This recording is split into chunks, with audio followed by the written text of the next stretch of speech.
Whenever I was little, my grandmother, God rest her soul, always gave us, my sisters and my cousins, always gave us 50 cents for when the ice cream truck came.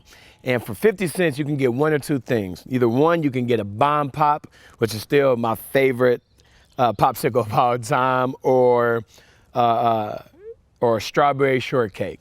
And so all summer, I got either two bomb pops or a strawberry shortcake, 50 cents, 50 cents, 50 cents. But there was something on that menu of the ice cream truck I always wanted, and that thing was a Choco Taco. So the Choco Taco was $2.50, and I did not have the discipline to save my money all week to get a Choco Taco. And one day I said, enough is enough. I don't care how much money I got. I'm going to make sure I get a Choco Taco. And so my grandmother, she gave me 50 cents, and I'm like, this is not enough. I am going to get me a Choco Taco. So I went into my grandmother's room while she wasn't in there, and she had this big old vase full of nickels, dimes, and quarters. And without my asking, I went into my grandmother's room in that bowl, and I got a handful of that change, and I stuck it in my pocket. Well, in God's divine plan, the ice cream truck didn't show up that day. So I had to have all of that money in my little pocket. And so I'm just sitting there, and I'm playing with those nickel, dimes, and quarters. And my mom, she looked at me, she goes, boy, where you get all of that change? I knew I was guilty. So immediately I started crying, I'm guilty. And my mom's like, where did you get that money? And I'm like, I stole it from my grandma. I stole it from Sugar's. And my mom was fire hot angry. And so I got on the phone. My mom made me get on the phone, and I had to call my grandmother.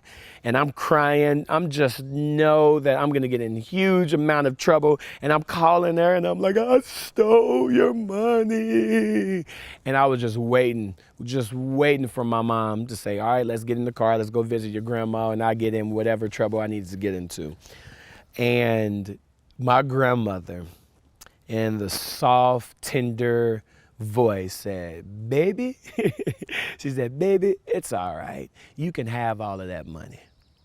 That made me cry even more. And I'm like, yes, I did not get in trouble. My grandmother, she forgave me of a sin that I definitely committed against her. And my grandmother, she was a God-fearing woman. She loved the Lord. And she understood grace. She understood God's grace. And because she was a recipient of grace, she extended grace to me. In Ephesians 4, Paul was talking to the saints in Ephesus. He says, hey, Christ appointed for you believers to have grace. And later on in chapter 4, in response to that grace, he says, so be tenderhearted, be compassionate, forgive one another as Christ has forgiven you. Paul is saying, hey, everybody, since we are recipients of God's forgiveness, since we are recipients of God's grace, then we should show that out to everybody,